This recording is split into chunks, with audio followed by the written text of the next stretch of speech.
I stared at the framed photo on my desk, my daughter's 5th birthday, the smile on her face when I surprised her with that telescope. I didn't even hear when Jason Wells, my boss, stepped into my office. "Can I see you in the boardroom, Eric?" Just like that.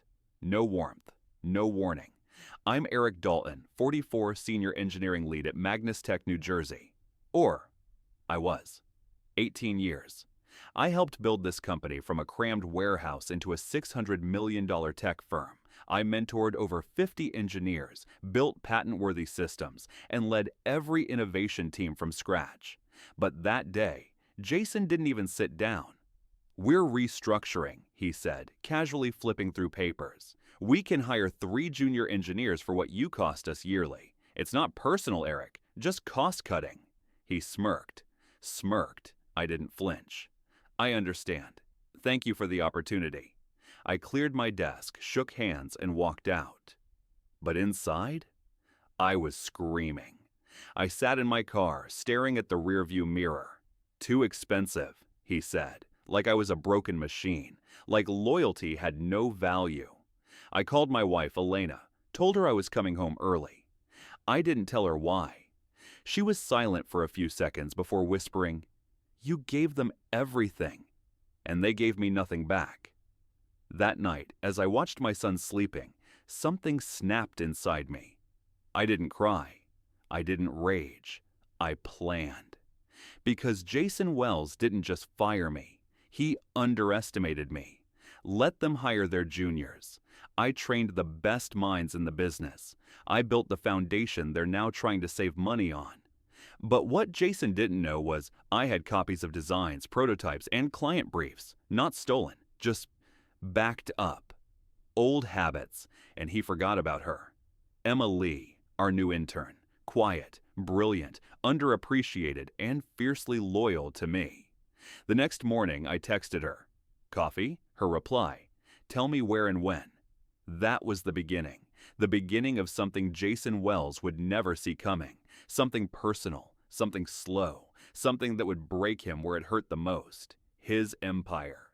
And you're going to want to see how this unfolds, so make sure to like, comment, and subscribe to Revenge with Jason, because what's coming next, you won't believe it. Emma stirred her coffee, eyes scanning mine. We sat in the far corner of a little cafe just outside Newark, the kind of place no corporate executive would be caught dead in. That's why I chose it. "So it's true," she whispered. "They really fired you." I nodded. 18 years gone in 5 minutes. She clenched her jaw. "I've been meaning to tell you. Something's been off. Ever since Jason became CEO, I leaned in." "Off how?" Emma hesitated. "He's not just cutting costs, Eric. He's been meeting with people from Cornova Systems. Rumor is he's feeding them our R&D concepts, the ones you created." My pulse spiked. "That's corporate espionage." She nodded slowly. "Unless he covers his tracks before anyone notices. And with you gone, there's no one left who understands those files like you do." I stared out the window for a long second. Jason hadn't just thrown me out. He was trying to erase me, sell my work, my legacy. That was the moment I knew. Revenge wasn't just personal anymore. It was necessary. Over the next week, Emma and I met in secret. I used an old laptop, one Jason's IT team never knew about. We went through design schematics, timelines, code bases. I cross-referenced timestamps, delivery logs. Jason had been copying my work for months, slipping bits into dummy projects and archiving them under different names. "See this folder?" Emma tapped the screen. "It's labeled Training Archives. But look inside." My jaw tightened. Inside were encrypted versions of our latest drone AI software. It hadn't even launched yet. "He's going to pitch this to Cornova," I muttered. "Pretend it's his." Emma bit her lip. "Unless we do it first." I called in one more person. Marcus Stone, my former teammate. Fired 2 months before me. Quiet guy, lived alone, no social media. But he remembered every line of code like it was scripture. "Jason's dirty," I told him, "and I need help proving it." His reply? Just a slow grin. Together, we set up a fake company, Neoframe Innovations, registered in Delaware, clean branding. Emma used her college contacts to set up a pitch at a small upcoming expo in DC, one Jason had no clue about. And we had something else too, a client list, his clients, the ones I'd built relationships with for nearly 2 decades. Let's give them a choice, I said. Jason's stolen tech, or the real mind behind it. 2 days before the expo, I got a call from Jason. "Hey Eric, just checking in. How's early retirement treating you?" I smirked. "You'll find out soon enough." He laughed. Still dramatic as ever. But he didn't know I was recording that call. Didn't know that Emma had found a hidden voice memo in his cloud account where he bragged about trimming the fat and replacing old staff with cheaper, dumber alternatives. Didn't know Marcus was compiling all our evidence into a neat little timeline with names, dates, emails. The truth was, Jason wasn't just about to lose his job. He was about to lose everything. But first, we had to pull off the one move that would flip the game entirely. Because the expo? He'd be there too. And he had no idea what we were about to do. This is only heating up. Don't miss what happens next. Like, comment, and subscribe to Revenge with Jason. Because trust me, you don't want to blink when the next move lands. The morning of the expo, DC was draped in gray mist. The kind that makes everything feel a little more cinematic, a little more dangerous. Marcus, Emma, and I pulled up outside the convention center, our nerves tight but our plans sharper than ever. Inside, dozens of booths lined the hall. Tech companies from across the East Coast showing off their prototypes and software. Jason's company, my former company, held a prime corner spot, sleek banners flaunting innovation that wasn't even theirs. We set up quietly under the name NeoFrame Innovations. No big splash, just a clean table, a monitor, and a banner with the words Original Intelligence, authentically engineered. Emma looked at me, her voice barely a whisper. "He's going to see us." I nodded. "Let him." At 11:43 a.m., Jason walked in, and he froze. His eyes locked on our booth like he'd just seen a ghost. I watched the color drain from his face. He walked up, confident but rattled. "Eric, what is this?" "Just a small project," I said with a calm smile. "Something we've been working on in our spare time." He leaned in, voice low. "You're using proprietary tech. You know I can sue you for this." I smiled wider. "You mean my proprietary tech? The one I designed, patented, and documented before you stole it?" Jason's eyes darted around. His jaw twitched.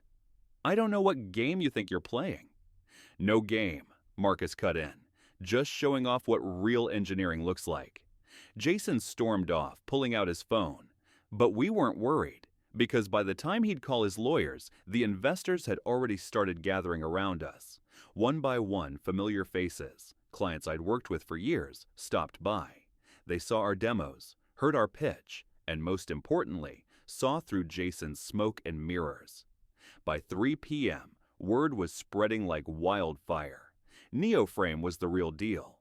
Our AI software, live demoed, flawless, transparent. Our security protocols, already ISO certified. And Jason's team?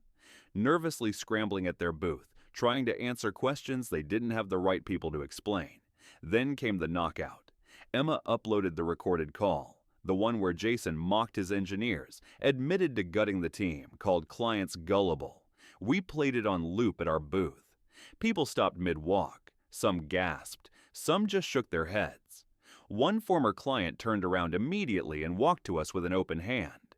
"I want to work with you," he said, "not some thief in a suit." At 5:27 p.m., as the expo wound down, Jason returned. But this time, he wasn't smug. His voice cracked with rage. "You humiliated me." I stood tall. "Number you did that to yourself." He glared at me. "This isn't over, Eric. You think you've won?" I leaned in, low and slow. "I haven't even started yet." Because what he didn't know was that we'd also reported him. Every document, every call, every stolen file already submitted to the Federal Trade Commission and the Board of Corporate Ethics. And by tomorrow, they'd be knocking on his door. This revenge, it wasn't just personal, it was professional, it was precise, and it was just getting started. If you're hooked right now, you need to see what comes next. Hit like, drop a comment, and make sure to subscribe to Revenge with Jason, because in the next chapter, Jason's empire starts to crumble, and a deeper betrayal comes to light. The next morning, I woke up to the sound of my phone buzzing nonstop. Emails, news alerts, texts from old coworkers I hadn't spoken to in years. Bro, have you seen Bloomberg? Eric, what did you do? Jason's name is everywhere. I sat up and tapped open the news. Prominent tech CEO under investigation for ethics violations and intellectual theft. Right underneath that, a photo of Jason at the expo. Frozen mid-sentence, eyes wide, mouth open, the exact moment he realized his empire was cracking beneath him. I didn't feel joy, not yet. I felt something else. Calm, cold, focused. By noon, Emma and I were in a boardroom across town. 3 executives from one of Jason's biggest former clients sat opposite us. So, one of them asked, "How quickly can you build a team to replace everything we outsourced to him?" Emma answered before I could. 2 weeks, and this time you'll actually Nan working behind the scenes. They leaned back, impressed. The contract was signed that same hour. Neoframe wasn't just alive now. It was real, growing, funded. But with that rise came attention, and attention came with danger. That night, as I pulled into my apartment's parking lot, something felt wrong. No lights on in my unit, no traffic outside, just a strange, pulsing quiet. I walked up the steps slowly.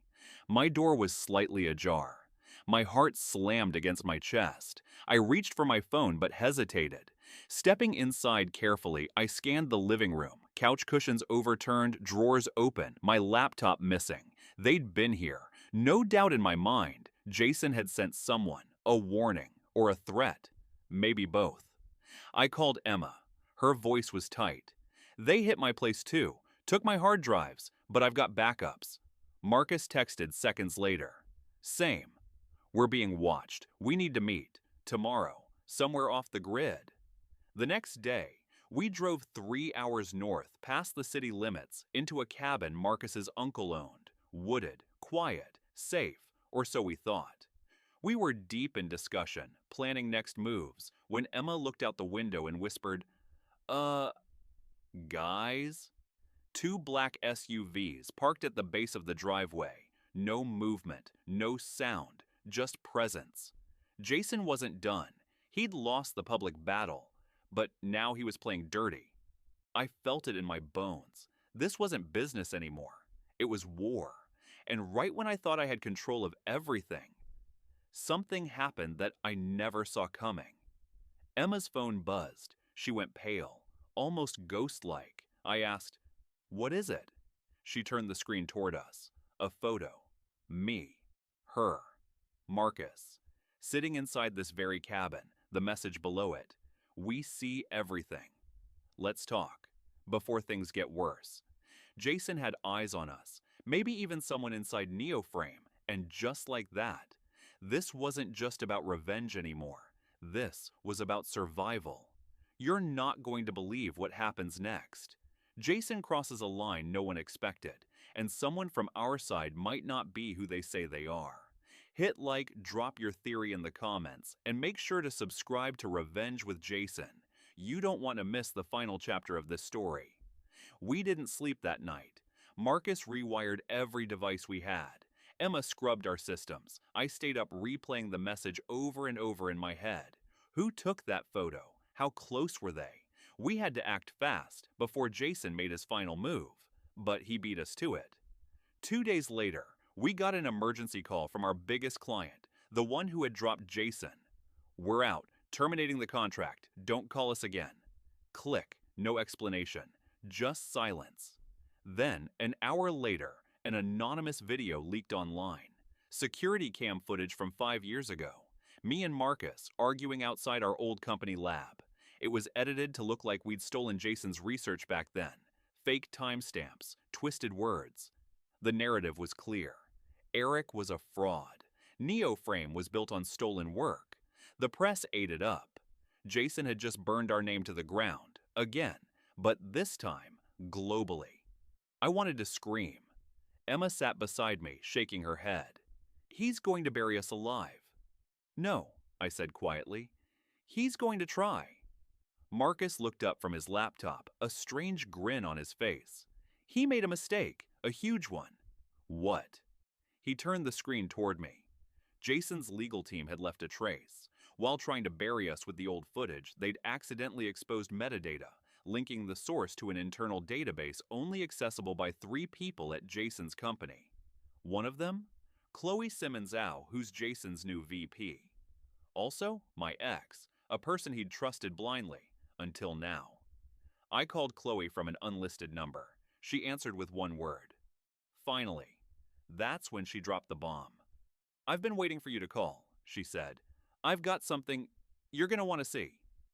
Within the hour, Chloe met us in a dim-lit diner on the edge of town. She handed me a flash drive and said, Jason thought sleeping with the VP meant I was loyal. He forgot I was also the one who built his server architecture. The drive? It held everything. Internal emails, payoffs, manipulated contracts, even the original version of the video he leaked, untouched. We uploaded it all to every tech blog and legal platform we could reach. By morning, number Jason Harper fraud was trending worldwide. Neoframe was cleared, our name restored. But Jason? He disappeared. No press statement, no lawsuits, no denial, just gone. 3 weeks later, I stood outside our new office. Bigger, brighter, safer. Emma leaned beside me, coffee in hand. You really think it's over? I shook my head. Number, he's still out there. But next time he shows his face, he won't be the only one playing dirty.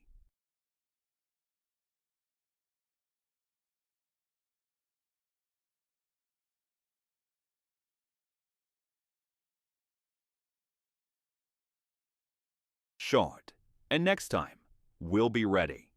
You just experienced a story of betrayal, power, and calculated revenge, one twist after another. If it gripped you, hit that like button, subscribe to Revenge with Jason, and turn on the bell icon so you never miss a finale like this one again.